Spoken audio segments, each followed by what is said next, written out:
नमस्कार, आप देख रहे हैं IBC 24। मैं हूं आपके साथ राहुल सिन्हा। सिटी लाइट में आपका स्वागत है। इस बुलेटिन की शुरुआत करेंगे इस वक्त की बड़ी खबर से। बात करेंगे आरबीआई के एक बड़े फैसले की, नोटबंदी की।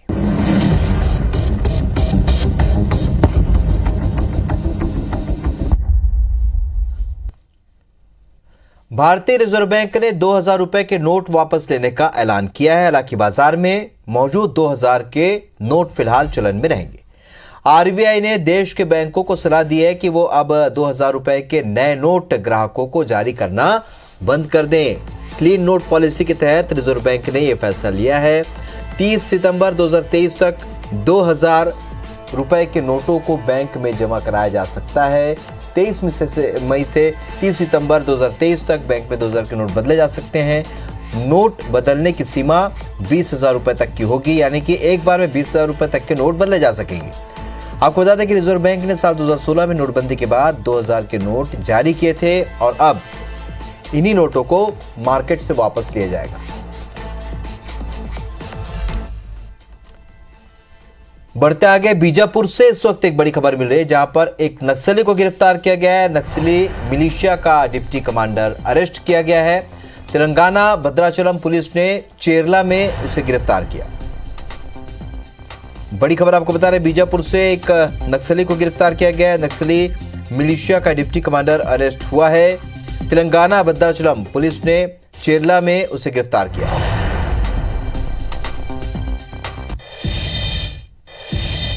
कांग्रेस के विधायक और पूर्व मुख्यमंत्री दिग्विजय सिंह के भाई लक्ष्मण सिंह ने बंदूक रखने की पैरवी की है। हमेशा अपने बयानों की वजह से सुर्खियों में रहने वाले लक्ष्मण सिंह का कहना है कि गन लाइसेंस देने की प्रक्रिया को सरल किया जाना चाहिए। लाइसेंसी बंदूक रखने से अपराध कम होता है। गन लाइसेंस के लिए 10 लाख रुपए तक लगते हैं और जटिल प्रक्रिया है, लिहाजा केवल पुलिस वेरिफिकेशन के आधार पर गन लाइसेंस दिया जाना चाहिए। अच्छे लोग गन रखेंगे तो अपराध का ग्राफ कम होगा। इसके अलावा चीता परियोजना को लक्ष्मण सिंह ने सबसे अच्छी परियोजना बताया, लेकिन एक साथ इतने चीते नहीं लाने जाने चाहिए थे। उन्होंने कहा, भाड़े में जगह में कम होने की वजह से चीते लगातार मौत के शिकार हो रहे हैं। वहीं लक्ष्मण सिंह ने द केरल स्टोरी फिल्म को सच्ची कहानी पर आधारित फिल्म बताया। और एक अच्छे नागरिक को जिसका रिकॉर्ड ठीक है, आप हथियार रखने से कैसे रोक सकते हैं? उसको दीजिए यार, वो सेल्फ डिफेंस के लिए चाहिए उसको। और अगर आपने हथियारों की ये लाइसेंसिंग प्रक्रिया सरल कर दी तो क्राइम रुकेगा, उससे क्राइम रुकेगा, बहुत बढ़ेगा। ये बहुत अच्छी योजना है। बाड़े में रखोगे तो वो बीमार पड़ता है, वो बीमार होकर 2 चीते खत्म हो गए, एक आपस में लड़के खत्म हो गए, तो लड़ रहे हैं आपस में क्योंकि जगह नहीं है। केरल स्टोरी, हाँ, मैंने केरला में नौकरी करी है चाय की कंपनी में। फिल्म मैंने नहीं देखी है, फिल्म नहीं देखी है तो मुझे नहीं मालूम फिल्म में क्या दिखाया है, पर ये इसको ये होता है और ये गलत है। खबर भोपाल से, जहां पर बीजेपी की प्रदेश कार्यकारिणी की बैठक का आयोजन किया गया। इसमें तय किया गया कि मोदी सरकार के 9 साल पूरे होने पर अभियान चलाया जाएगा। 4 सत्रों में होने वाली इस बैठक में अभियान और कार्यक्रम की रणनीति भी बनाई गई। 9 साल गौरवशाली। 9 साल के पहले भारत के बाहर कहीं जाके देखते तो घोटालों का देश, मजाक उड़ता था इंडियन टाइम, लेकिन आज पूरा देश स्वाभिमान से भरा हुआ है। और 9 साल की जो उपलब्धियां हैं उनको जन जन तक ले जाना भारतीय जनता पार्टी के कार्यकर्ता का धर्म है, कर्तव्य है, केवल काम नहीं है। श्रीमान कमलनाथ ने जो कमीशन नाथ के तौर पर जिनकी भूमिका मध्य प्रदेश में रही और इस पूरे मध्य प्रदेश को जिन्होंने लूटने का काम किया, ऐसे लोगों के खिलाफ भारतीय जनता पार्टी का एक कार्यकर्ता पूरे मध्य प्रदेश के अंदर 64,000 बूथों पर इन्हें एक्सपोज करने का काम करेगा। अगर 2 दशक में जनता को खुश करने पर विचार कर लिया होता तो फिर ये बैठकों की जरूरत चुनाव से पहले नहीं पड़ती। आज जनता को खुश करना इसलिए नहीं कोशिश की जा रही है बीजेपी की सरकार की तरफ से कि ये जनता के हितैषी हैं, बल्कि इनको सरकार के जाने का गम हो रहा है और तकलीफ सता रही है और चिंता बढ़ रही है इनकी, इसलिए ये जनता को खुश करने के लिए या यूँ कह लीजिए कि भ्रमित करने के प्रयास कर रहे हैं। छत्तीसगढ़ भाजपा सरकार के खिलाफ धरना प्रदर्शन आंदोलन अभियान के पहले अपने कार्यकर्ताओं को बकायदा प्रशिक्षण दे रही है। बीजेपी, एसटी मोर्चा, किसानों की समस्याओं को लेकर किसान मोर्चा और पीएससी परीक्षा में गड़बड़ी के मामले में आंदोलन को लेकर भाजपा कार्यकर्ताओं को इस मुद्दे की बारीकियां समझाई गई। भारतीय जनता पार्टी में सर्वोच्च नेता अभी नरेंद्र मोदी जी हैं, तो चाहे कोई भी चुनाव हो पूरे देश का, उनका चेहरा तो होता ही होता है। दूसरा एक महत्वपूर्ण विषय मैं आपसे कहूं कि 9 साल, हर बार जब एक साल पूरा हुआ तो जनता को हिसाब देना होता है, और इस बार भी जब 9 साल पूरे हुए हैं इस सरकार के, केंद्र की सरकार के, तो जनता के पास हिसाब लेकर भारतीय जनता पार्टी के कार्यकर्ता, पूरा संगठन जरूर जाएगा। भारतीय जनता पार्टी अभी तक अपने कार्यकर्ताओं को जो प्रशिक्षित करती रही है, देख रहे हैं कि जिस तरह से वो दंगा भड़काने का प्रशिक्षण प्राप्त कर रहे हैं उनके कार्यकर्ता, जिस तरह से विद्वेष फैलाने का प्रयास कर रहे हैं छत्तीसगढ़ में, तो बराए मेहरबानी उनके बड़े नेताओं से मेरा आग्रह है कि वो इस तरह का प्रशिक्षण न दें। मिशन 2023-24 को लेकर कांग्रेस ने राजनांदगांव में एक महत्वपूर्ण बैठक की और बैठक में छत्तीसगढ़ प्रदेश कांग्रेस के सह प्रभारी चंदन यादव ने शिरकत किया और सह प्रभारी ने संगठन के कामकाज की समीक्षा कर कार्यकर्ताओं से फीडबैक लिया।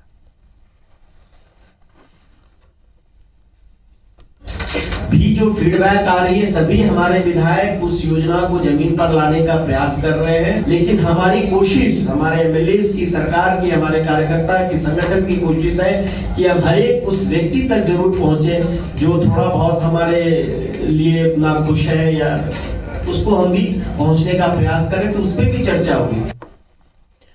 आगामी चुनाव को लेकर बीजेपी और कांग्रेस दोनों ही दल युवाओं पर फोकस कर रहे हैं और उन्हें रिझाने की पूरी ताकत के साथ कोशिश कर रहे हैं, लेकिन युवा अपनी समस्याओं को लेकर सजग नजर आ रहे हैं। युवाओं का कहना है कि प्रदेश में महिलाओं के साथ साथ इस विधानसभा चुनाव में युवाओं के मुद्दों पर राजनीतिक दलों को पूरा ध्यान देना चाहिए। एक तरफ सरकार कहती है कि नई शिक्षा नीति रोजगार को बढ़ावा देगी और दूसरी तरफ वो शिक्षा के स्तर को खत्म किए जा रहे हैं। एक वर्ष में अगर 100 बच्चे हैं तो उसमें से 70 बच्चों को बैक लग रही है। ये कैसी युवा नीति है? मैं ये समझ नहीं पा रहा हूँ कि सरकार ये प्रयोगशाला में बच्चों को क्यों डाल रही है। तो अभी ये एक तरह से प्रयोगशाला ही है, और नई शिक्षा नीति को भी मध्य प्रदेश में सबसे पहले लागू किया गया है। क्या ज़रूरत थी? सिर्फ और सिर्फ अपना राजनीतिक लाभ लेने के लिए। पुरानी सरकारों ने नए नए सरकारी दफ्तर खोले, नए नए बहुत सारी चीज़ें खोली, हॉस्पिटल खोले, वहाँ पे लोगों को रोज़गार मिला। ये जो मौजूदा सरकार है वो धीरे धीरे सबको बंद करती जा रही है, जैसे अग्निवीर वगैरह, मतलब एक युवाओं को बहुत रोजगारी कम करती जा रही है दिन दिन। मध्य प्रदेश की बीजेपी सरकार की सीखो और कमाओ योजना की लॉन्चिंग के बाद कांग्रेस ने योजना पर तंज कसा है। यूथ कांग्रेस के मीडिया विभाग के अध्यक्ष विवेक त्रिपाठी ने कहा कि सीखो और कमाओ योजना शिवराज सरकार ने भाजपा, युवा मोर्चा और एबीवीपी के कार्यकर्ताओं को भत्ता देने के लिए शुरू की है। कई मध्य प्रदेश के शिक्षित बेरोजगार को अपमानित करने का जो काम भाजपा सरकार कर रही है, हम उसकी निंदा करते हैं। मध्य प्रदेश के शिक्षित युवाओं को भत्ता नहीं, रोजगार चाहिए। इस विषय पे आज चर्चा करने के लिए युवा कांग्रेस ने यहाँ पे पत्रकार वार्ता आयोजित की थी, जिसके माध्यम से हमने सरकार से कुछ प्रश्न पूछे और निश्चित ही हमें उम्मीद है कि सरकार इनका जवाब नहीं देगी। बजरंग दल के पूर्व राष्ट्रीय संयोजक और बीजेपी के फायर ब्रांड नेता जयभान सिंह पवैया ने धर्म परिवर्तन मामले में समाज के से जागरूक रहने की अपील की है। पवैया ने कहा है कि सरकार कितनी भी सख्त कार्रवाई कर ले, जब तक समाज जागरूक नहीं होगा तब तक धर्म परिवर्तन और लव जिहाद जैसी घटनाएं होती रहेंगी। न लव जिहाद चलने देंगे और न हम धर्मांतरण का खेल चलेंगे। इसलिए कार्रवाइयाँ होंगी और कार्रवाइयाँ सख्त होंगी। हम इस बात को कहते थे तो शायद समाज के समझ में नहीं आता था, लेकिन आज द केरला स्टोरी जैसी चीज़ें सामने आई हैं। सरकार की सीमाएं होती हैं, सरकार परिवारों में जाकर नहीं समझा सकती।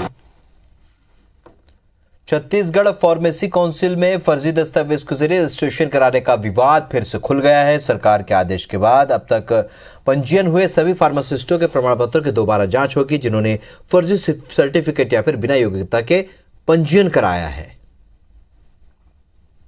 पूर्व संभाग के साथ टीम बनी है, उसमें मैं भी शामिल हूं और हम लोग की प्राथमिक बैठक हो चुकी है और अतिशीघ्र हम लोग इस पर काम करेंगे और वर्षवार इसको समीक्षा करते हुए जो जो गलतियां, जो जो कमियां, जो जो शिकायत प्राप्त हुई उस आधार पर लगातार काम करेंगे और कोशिश करेंगे अतिशीघ्र इस पर काम हो जाए और कार्रवाई भी हो जाए। मध्य प्रदेश के जबलपुर भोपाल हाईवे पर सराफा व्यापारी से हुई लूट का पुलिस ने खुलासा कर दिया। लूट की साजिश किसी और ने नहीं बल्कि पीड़ित ओम प्रकाश के पड़ोसी संजय ने ही रची थी। अज्ञात आरोपियों द्वारा उसका पीछा करके रैकी करके और उसको चाकू मारकर लूट लिया गया था। उसके पास बड़ी मात्रा में सोने चांदी के जेवरात थे। हम लोगों ने अपने इंफॉर्मेशन नेटवर्क के माध्यम से सारी चीज़ों पर जानकारी ली और सीसीटीवी फुटेज भी लगातार उसको माइन्यूटली ऑब्जर्वेशन में लिया, जिसके चलते ये सनसनीखेज लूट का खुलासा हो गया है और लगभग 30 लाख के सोने चांदी के जेवरात और जो वारदात में प्रयुक्त वाहन था उसको जब्त कर लिया गया है। कटनी पुलिस ने जिला अस्पताल के सिविल सर्जन के भतीजे को ठगी के मामले में अरेस्ट किया है। दरअसल एबी वेरियर्स सर्विसेज फर्म के अरजीत वर्मा ने स्वास्थ्य मंत्री डॉक्टर प्रभुराम चौधरी का फर्जी लेटर पैड और फर्जी सरकारी टेंडर दिखाकर 1 करोड़ 39 लाख रुपए की ठगी की थी। निश्चित रूप से अभी ये कार्रवाई चल रही है, विवेचना जारी है। विवेचना के दौरान अन्य लोगों के नाम अगर सामने आते हैं उनके खिलाफ भी विधिवत कार्रवाई नियमानुसार की जाएगी। खंडवा में नौकरी के नाम पर ठगी के आरोपी को पुलिस ने 1 साल बाद अरेस्ट किया। दरअसल भोपाल के रहने वाले आरोपी नीरज बैथे ने आतिश गोगले से रेलवे में टीटी की जॉब लगाने के नाम पर 1 साल पहले करीब 8 लाख रुपए ऐंठे थे। नौकरी लगाने के नाम पर उससे पैसे ले लिए थे। फर्जी लेटर बना करके, नियुक्ति प्रमाण पत्र बना करके, कंफर्मेशन पत्र बना करके दिया था। जब फरियादी को बाद में पता चला कि ये उसकी नौकरी सही नहीं लगी और धोखाधड़ी की गई। संदीप दास करके उसने मेरे इससे मिलवाया था नीरज से। वो कहा था कि रेलवे में विधिवत तरीके से नौकरी दिला दे। विदिशा में भीषण गर्मी की तपती दोपहरी में 2 लोग नंगे पांव कलेक्टर से गुहार लगाने के लिए पहुंचे। फरियादियों का आरोप है कि स्टे के बाद भी पटवारी ने विरोधी पक्ष की जमीन नाप दी। शिकायत करने पर तहसीलदार ने भी जेल भेजने की धमकी दी। झुलसा देने वाली गर्मी, शोलों की तरह तपती सड़क और उस पर लेट लेट कर आगे बढ़ रहे ये 2 शख्स। तस्वीरें विदिशा की हैं, जहां जमीन की खातिर 2 लोग आग उगल रही सड़क पर घसीटते हुए कलेक्ट्रेट पहुंचे। खजूरी गांव के मूरत सिंह का आरोप है कि उनकी जमीन पर स्टे लगा हुआ था। इसके बाद भी पटवारी ने जबरन नपती कर ली। शिकायत करने पर तहसीलदार ने जेल में बंद करने की धमकी दी। मजबूरन इन लोगों को कलेक्टर से गुहार लगाने आना पड़ा। इनके हाथों पर छाले तक पड़ गए हैं। क्या तुम्हें बंद करे जाएंगे, मैंने स्टे वाली जमीन का नाप ली साहब, मैंने आदेश दे दो हमें तो न कर। वही कलेक्टर का कहना है कि जमीन फरियादी की बहन की थी जो मर चुकी है, जिसके बाद मृतका के पति ने जमीन को मिथिलेश बाई यादव को बेच दिया, इसलिए जमीन का सीमांकन किया गया। लेकिन फरियादी जमीन पर से कब्जा छोड़ना नहीं चाहता। विवाद यह है कि जो जमीन गोपाल सिंह अपनी बहन की जमीन थी वो अभी उसको छोड़ना नहीं चाह रहे, कि जो बहन होगी वो जमीन को बेच चुके हैं। मामला भले ही कानूनी दाव पेंच में उलझा हो, लेकिन फरियादी का इस तरीके से आना सोचने पर मजबूर करता है। मुरैना में चंबल नदी में बाढ़ के खतरे को लेकर 46 गांव के लोगों को बसाने के लिए प्रशासन ने जमीनों को आबादी क्षेत्र घोषित करने की कार्रवाई तेज कर दी है। तहसीलदार और जनपद सीओ पंचायत क्षेत्र की सरकारी जमीनों के प्रस्ताव लेकर बसाहट के रूप में विकसित कराएंगे। मुरैना में चंबल नदी के किनारे बसे 46 गांवों के विस्थापन की तैयारी तेज हो गई है। प्रशासन सरकारी जमीनों को आबादी क्षेत्र घोषित कर बसाहट की कवायद में जुटा है। दरअसल 3 साल से चंबल नदी का जल स्तर बढ़ने से 46 गांव बाढ़ की चपेट में आ जाते हैं, जिससे लोगों को काफी नुकसान होता है। ग्रामीणों ने स्थानीय सांसद नरेंद्र सिंह तोमर से भी अलग जगह बसाने की मांग की थी। सरकार से हम यही प्रार्थना करते हैं, मांग करते हैं कि हमें गांव से बाहर समझ लो कि ऐसी ऊंची जगह निश्चित करी जाए। आप सब लोग अगर तय करेंगे कि भाई जहाँ रह रहे हैं उस जगह को छोड़ के किसी नई ऊंची जगह पर जाके बसना है, तो निश्चित रूप से सरकार उसका प्रबंध करेगी। बाढ़ प्रभावित 46 गांवों को चंबल नदी से दूर बसाने के लिए जमीन भी मिल गई है। जल्द ही कलेक्टर प्रस्ताव राज्य सरकार को भेजेंगे। वर्तमान में 3 प्रस्ताव उनके प्राप्त हो चुके हैं। जैसे ही प्रस्ताव पारित होते हैं सभी लोगों को हम लोग नवीन आबादी क्षेत्र में शिफ्ट कराने की पूरी कोशिश कर रहे हैं। पिछले साल बाढ़ के दौरान मुरैना दौरे पर आए मुख्यमंत्री ने बाढ़ प्रभावित लोगों को सुरक्षित और नए स्थानों पर बसाने के निर्देश दिए थे। बुरहानपुर के लोग सीवर का दूषित पानी पीने को मजबूर है, जिससे लोग बीमार हो रहे हैं। हजारों घरों में खून के कलर का दूषित पानी आ रहा है। 3 महीने के भीतर से अधिक समय तक बीत जाने के बाद भी कई लोग इससे परेशान हैं, कोई समाधान नहीं मिला।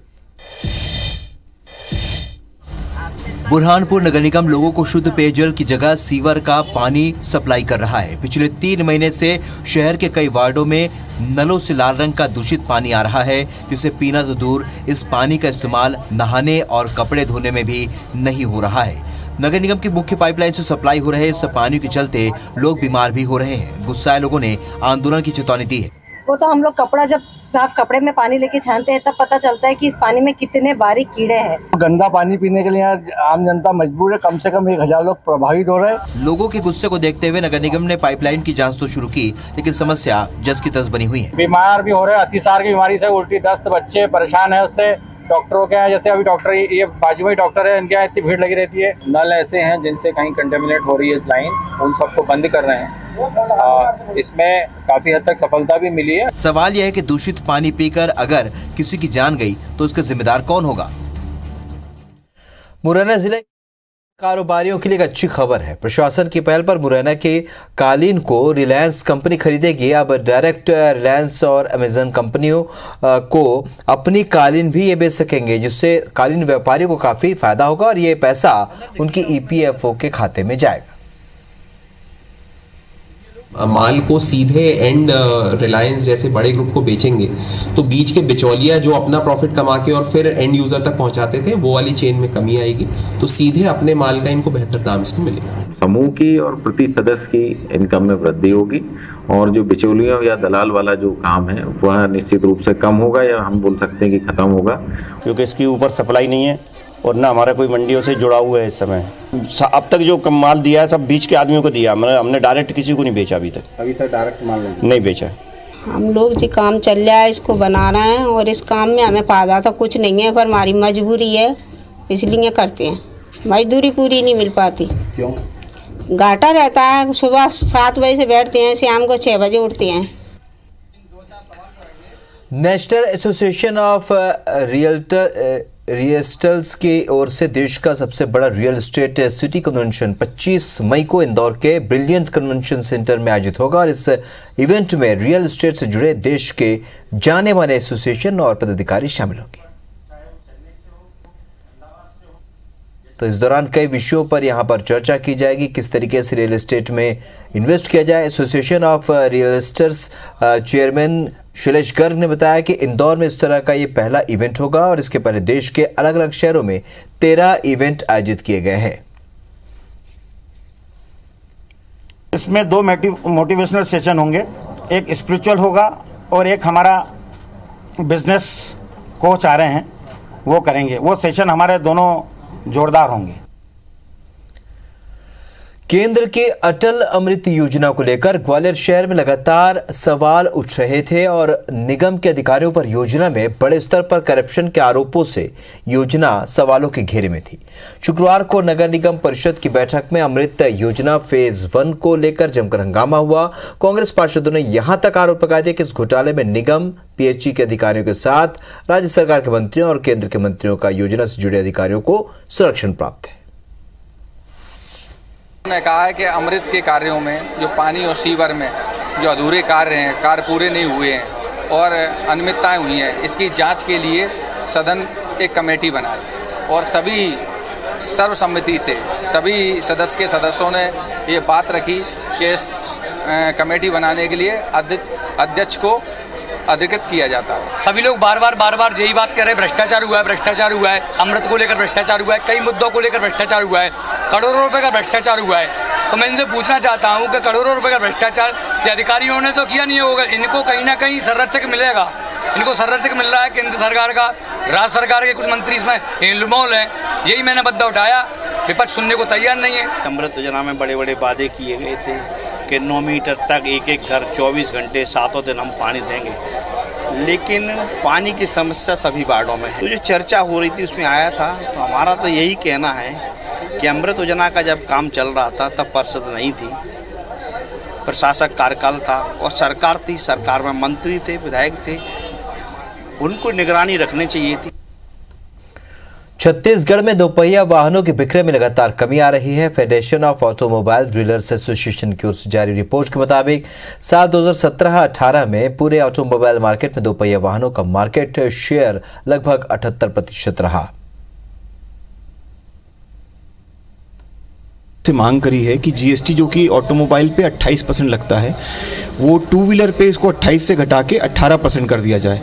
ये इसलिए क्योंकि ये कोई लग्जरी आइटम नहीं रहा, एक आम आदमी का नॉर्मल यूज़ करने वाला डेली कम्यूटिंग के लिए प्रोडक्ट है, तो इस पर जो जीएसटी का रेट है वो 10% घटा के 18% कर दिया जाए। ये जो टू व्हीलर है ये हम आम लोगों के लिए हो चुकी है सर।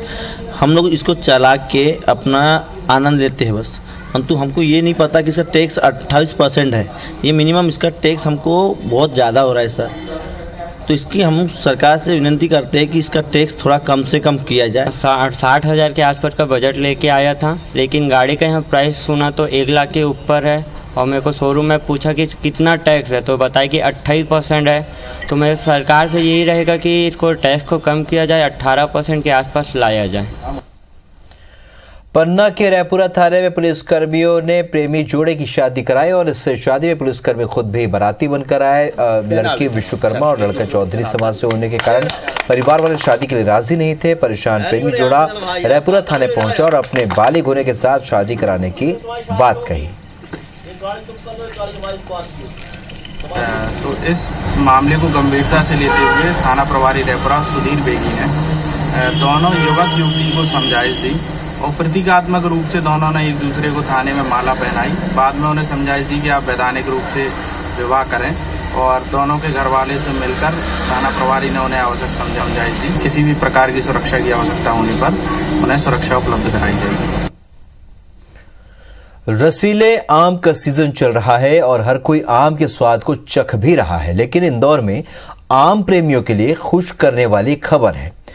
ग्रामीण हाट बाजार में मैंगो जत्रा का मराठी सोशल ग्रुप ने आयोजन किया, जिसमें हर साल की तरह 24 से भी ज्यादा आम उत्पादक किसान भाग ले रहे हैं और एक स्थान पर हापुस जैसी कई किस्मों के को लोगों के लिए लेकर आए हैं।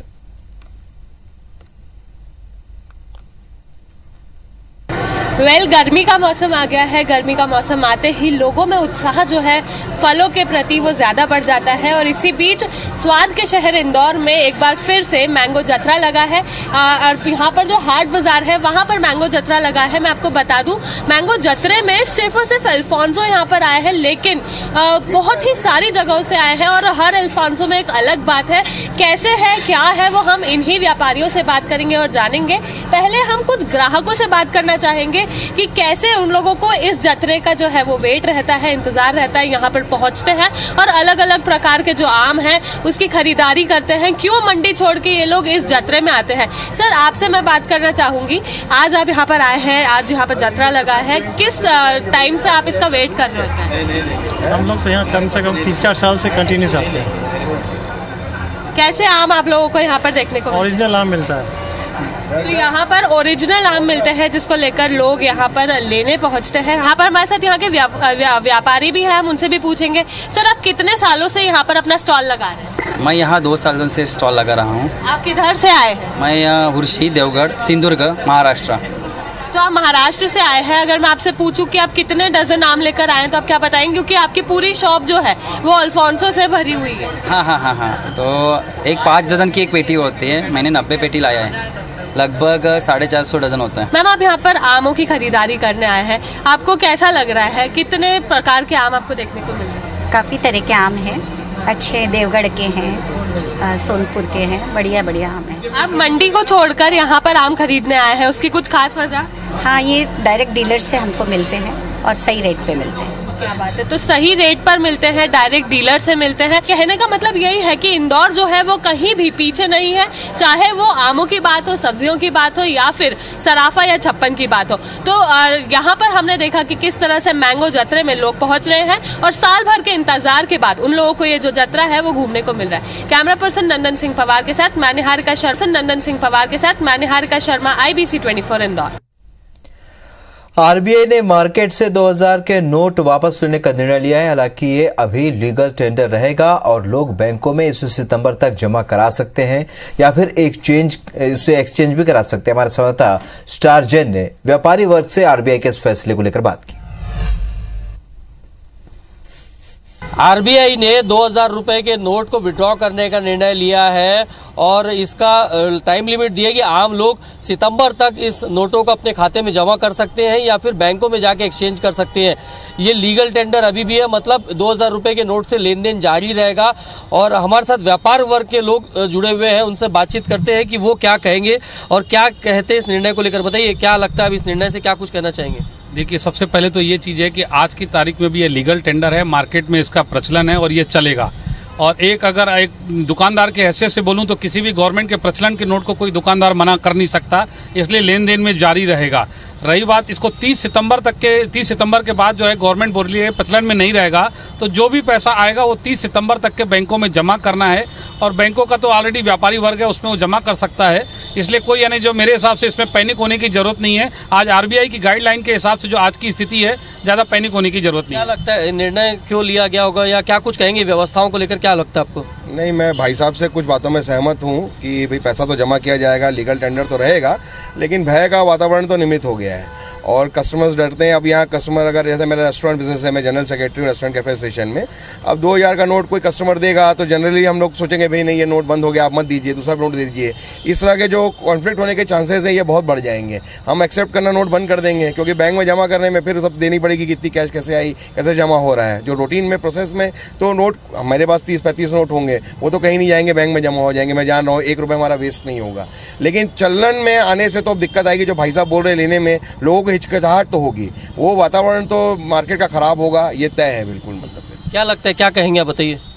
अब इस विषय में व्यापारियों के लिए क्लियर नोटिफिकेशन जो आए आगे की, उसमें ज़्यादा जानकारी हम लोग को मिल पाएगी। आज की डेट में अगर व्यापारी जो है वो नोट्स को बोलता है मैं नहीं लूँगा, तो वो भी एक इलीगल एक्टिविटी हो जाएगी। और यदि वो लेता है तो किस अनुपात में किस तरीके से जमा करेगा, उसको किस तरीके से वो कंसिडर करते हैं, वो सारी डिटेल्स मिलने के बाद ज़्यादा बोलना उचित होगा। सराफा कारोबारी भी हमारे साथ मौजूद हैं, क्या लगता है बताइए? देखिए, पिछली बार जो नोटबंदी हुई थी उसमें उन्होंने लिखा था कि आज रात से 12 बजे से लीगल टेंडर नहीं है, लेकिन आज ये क्लियर है कि 30 सितंबर तक के ये लीगल टेंडर रहेगा। उसके बाद आगे की क्या गाइडलाइन आती है, और चूँकि सराफा व्यापारी हूँ, रायपुर सराफा एसोसिएशन का अध्यक्ष भी हूँ, तो मुझे ऐसा लगता है कि पैनिक होने की ज़रूरत नहीं है। जिनके घर में मतलब अगर शादी ब्याह है और उनको अगर कुछ खरीदना भी हो तो बिल्कुल आप जाइए, और दुकानदार आपका नोट लेने से मना तो कर नहीं सकता है। मुझे ऐसा लगता है भय का वातावरण नहीं होना चाहिए, मुझे ऐसा लगता है। और ऐसा लगता है कि आगे इसकी गाइडलाइन एकदम क्लियर हो जाएगी तो उसमें कोई टेंशन लेने की ज़रूरत नहीं। क्या कहेंगे आप? बंद होने से आम उपभोक्ताओं को तो फर्क पड़ेगा, क्योंकि आज यहाँ 10 का नोट नहीं लेते, 10 का कॉइन नहीं लेते, तो 2000 के लिए आदमी कहाँ कहाँ घूमेगा। तो एक गलत वातावरण फैल रहा है, इसके लिए सरकार को दिशा निर्देश जल्दी जारी करना चाहिए। देखिए, तमाम व्यापारियों से बात की और सबका ये मानना है कि लीगल टेंडर अभी इसे रखा गया है, मतलब नोट चलन में रहेगा, व्यापारिक लेन देन हो जरूर रहेंगे, लेकिन कुछ ये भी कहना है कि एक भय का वातावरण भी इससे कुछ निर्मित होगा, क्योंकि हिचकिचाएंगे कई छोटे व्यापारी वो इन नोटों को लेने में। तो कुल मिलाकर ये है कि 2000 रुपए का जो नोट है आरबीआई ने वापस लेने का निर्णय ले लिया है और सितंबर तक का समय अभी सभी के लिए दिया है कि वो अपने खाते में जमा करा सकते हैं और बैंकों में भी आके इसको एक्सचेंज करा सकते हैं। कैमरामैन अभिषेक के साथ स्टार जैन, IBC 24 रायपुर। तो इस बुलेटिन में फिलहाल इतना है, लेकिन चलते चलते आपको बता दें कि चुनावी साल में मध्य प्रदेश छत्तीसगढ़ में सियासी सरगर्मी तेज हो चुकी है। वादों दावों का शोर है, मंथनों और बैठकों का दौर भी जारी है। सियासी अखाड़े में शह मात के बीच IBC 24 भी जनसंवाद के जरिए 23 के तिलिस्म को डिकोड करने निकला है। ग्वालियर चंबल के बाद अब बारी है बिलासपुर की, जहां मंच होगा हमारा, मुद्दे होंगे आपके और जवाब देंगे क्षत्रप, जो एक साथ एक मंच पर जमा होंगे। जानेंगे उनसे क्या है उनकी तैयारी। देखिए 21 मई रविवार को जनसंवाद बिलासपुर से। IBC 24 जनसंवाद के मंच से इस बार बिलासपुर की आवाज़ गूंजेगी। इस गूंज में एक आवाज़ मेरी भी होगी। आप सभी 21 मई को पूरे दिन जनसंवाद देखना ना भूलें।